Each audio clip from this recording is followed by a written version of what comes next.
লাল গালিচার চাকচিক্যের ভিড়ে বাংলাদেশের ছোট্ট এক গল্প আলী নিয়ে এলো বিশাল এক জয়। আদনান আল রাজীবের হাত ধরে দেশের সিনেমা গড়ল ইতিহাস। স্পেশাল জুরি মেনশন ক্যাটাগরিতে অ্যাওয়ার্ড পেয়েছে আদনান আল রাজীবের এই স্বল্পদৈর্ঘ্য চলচ্চিত্র। এটি বাংলাদেশের ইতিহাসে প্রথম কানের অফিসিয়াল অ্যাওয়ার্ড জয়। আদনান আল রাজীব কানে বসে খবরটি নিশ্চিত করেছেন। ২৪ মে সামাজিক মাধ্যমে দেয়া পোস্টে তিনি লেখেন, this is for Bangladesh, thank you Festival de Cannes. এই সাফল্যে উচ্ছ্বসিত স্ত্রী মেহজাবিন চৌধুরী সহ বিনোদন জগতের অনেকেই অভিনন্দন জানিয়েছেন এই নির্মাতাকে। ৭৮তম কান চলচ্চিত্র উৎসবে প্রদর্শনীর জন্য জমা পড়েছে ৪,৭৮১টি স্বল্প দৈর্ঘ্য চলচ্চিত্র।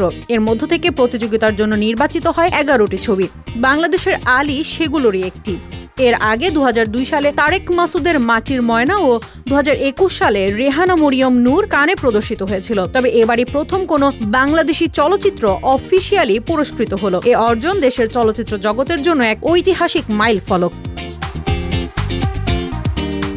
আলী ছবির গল্প এক কিশোরকে ঘিরে, যে বাংলাদেশের একটি রক্ষণশীল উপকূলীয় এলাকায় বাস করে। সেখানে নারীদের গান গাওয়া নিষিদ্ধ। শহরের এক গানের প্রতিযোগিতায় সে কিশোর অংশ নেয় নারী কণ্ঠে গান গেয়ে। এই ব্যতিক্রমী গল্পই কানে নজর কেড়েছে।